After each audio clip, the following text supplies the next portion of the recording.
Allahu Allahu Allahu Allah Allahu Allahu. Assalamualaikum warahmatullahi wabarakatuh. Bismillahirrahmanirrahim. Alhamdulillahirabbil alamin wassalatu wassalamu ala asyrafil anbiya'i wal mursalin wa ala alihi wa sahbihi ajma'in.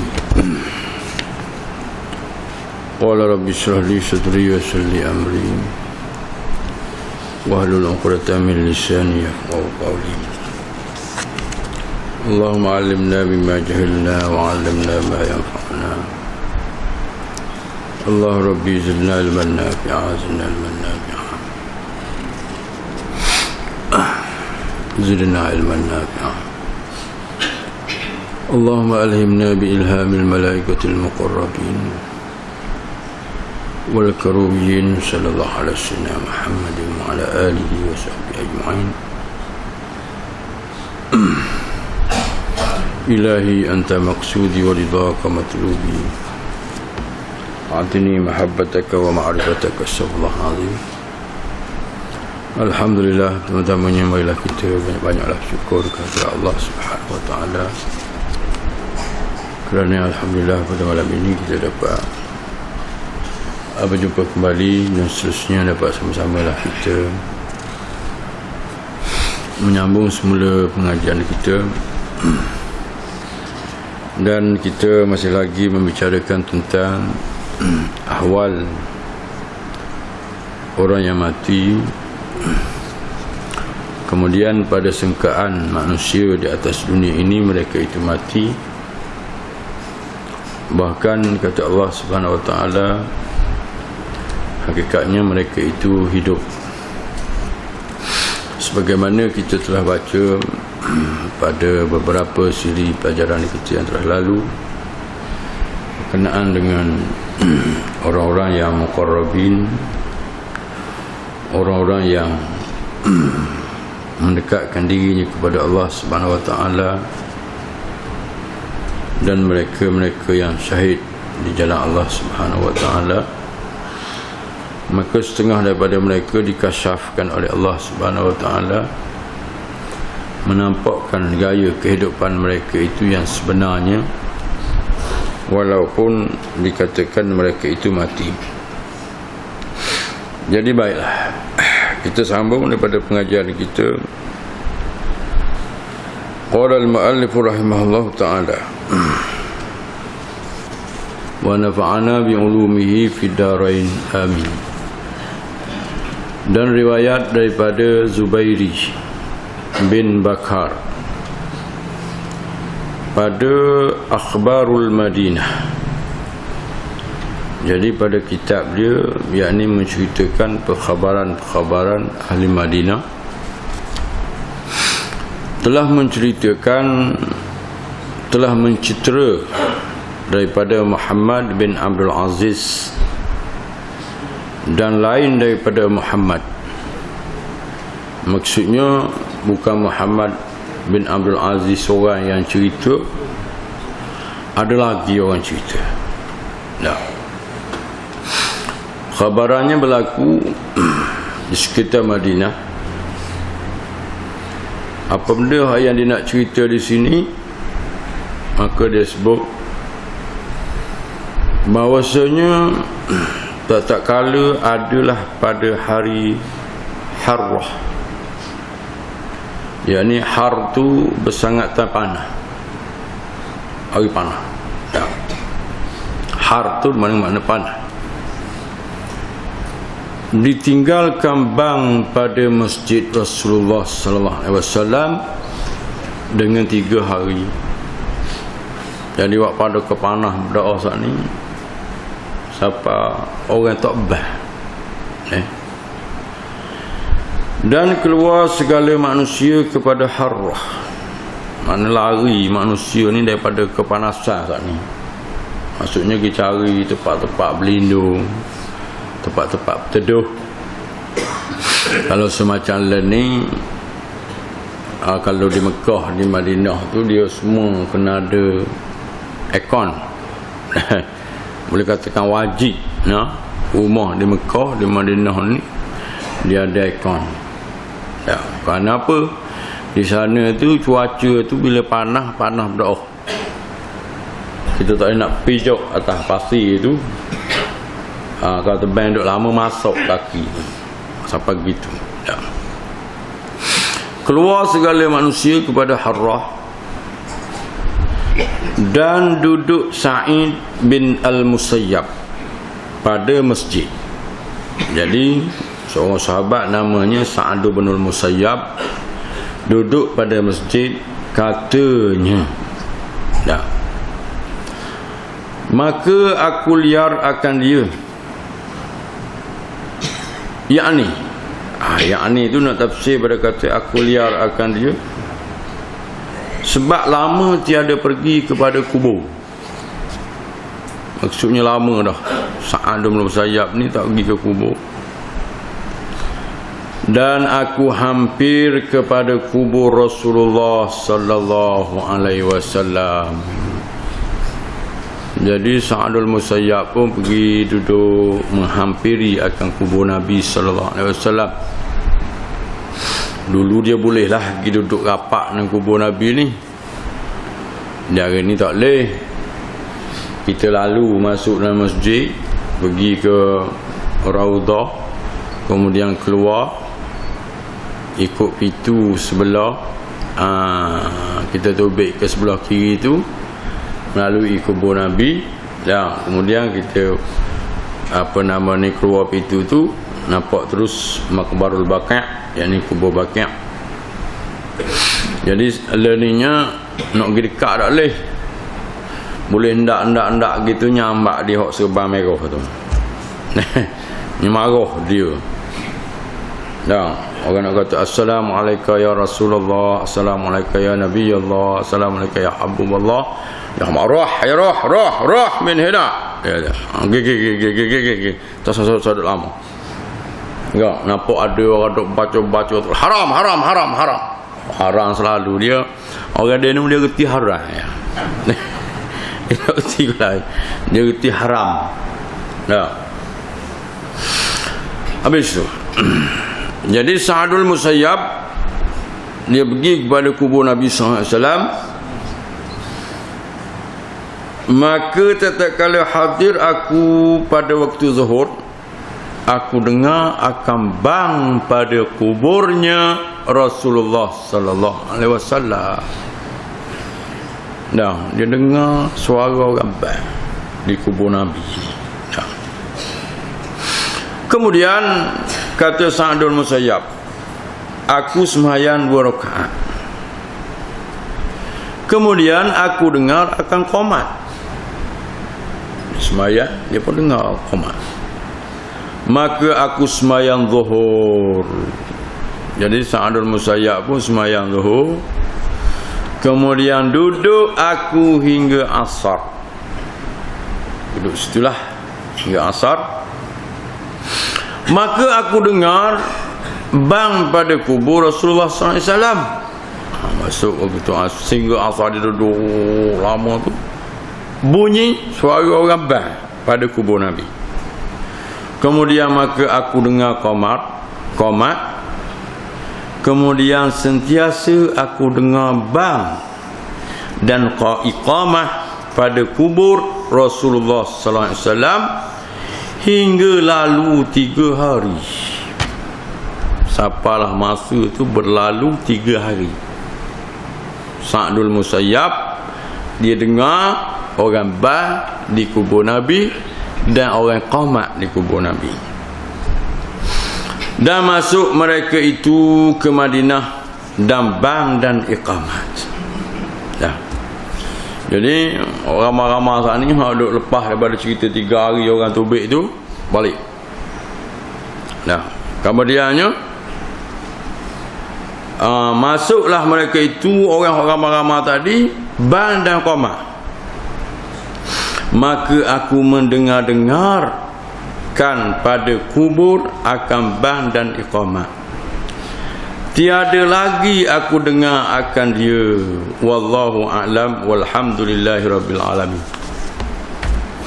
Maksudnya nak cerita di sini Hakikat orang duduk dalam kubur, di kubur Rasulullah sallallahu alaihi wasallam itu didengar akan suara bang dan qamat. Nak cerita apa ni? Nak ceritanya Pak A, PA, bang dan qamat ni berlaku pada orang yang hidup. Maksud berlaku pada orang yang hidup makna selesai kematian, maka bukan mati, hidup.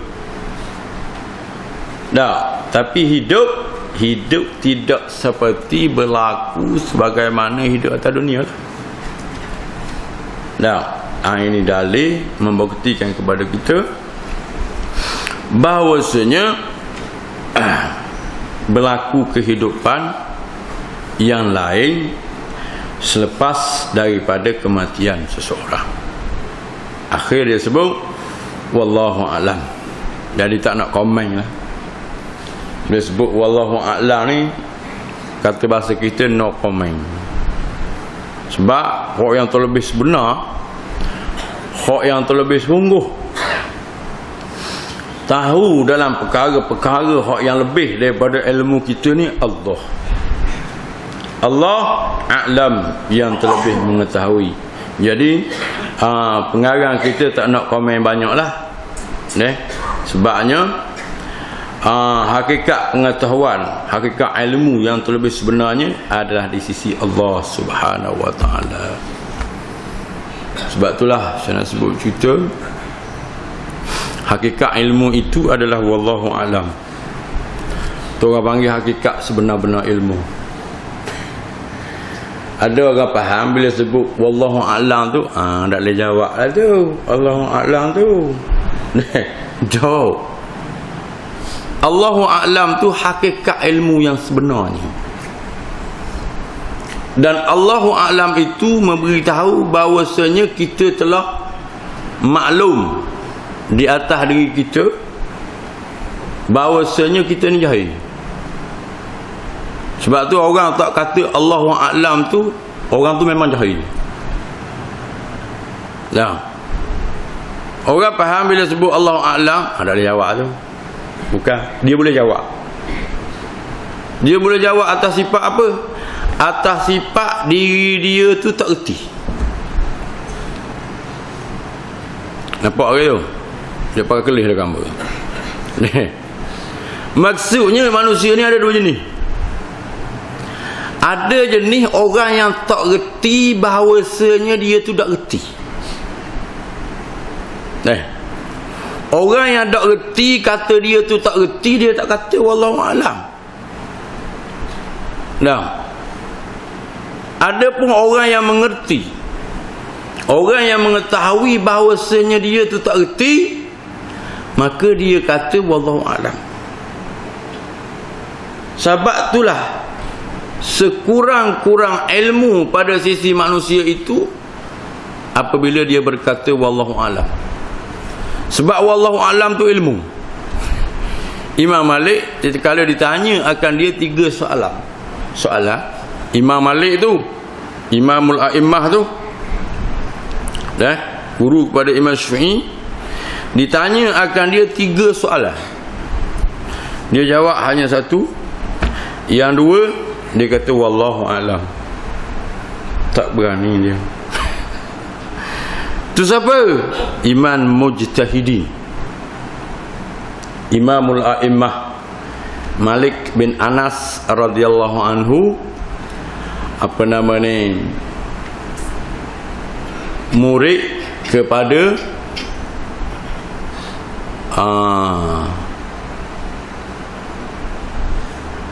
Nafi',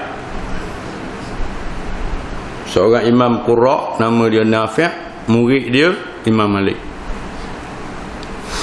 Nafi' murid kepada Abdullah bin Umar. Itu orang hebat. Kita malu kalau dengar cerita ni, jadi rasa malu. Setara tu dia orang hebat. Dia tak ada kata berwis guning jawab seguning, 3 guning jawab 3 guning, 15 guning jawab 15 guning, jawab habis. Ada orang nak jawab habis. Sebab tu hamba kalau orang nak uis soalan rasa serabut dah. tengok soalan, kata pada boleh jawab ke tak? Sebab tu. Tapi kena faham.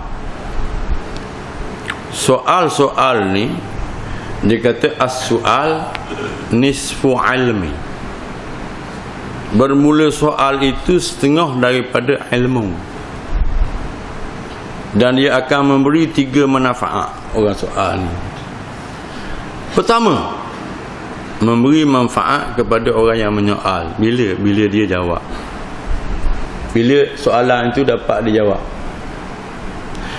Yang kedua, memberi manfaat kepada seluruh umum hak yang ada. Kebetulan jawapan yang disoal oleh seseorang itu, orang tu lama dah nak dengar. Lama dah nak dengar soalan ni, tak terbuku lama dah. Mujurlah orang ni soal mana ni. Yang ketiga, memberi manfaat kepada orang yang kena tanya. Siapa? Contohnya hamba. Beri manfaat ke hamba? Hamba tengok soalan ni,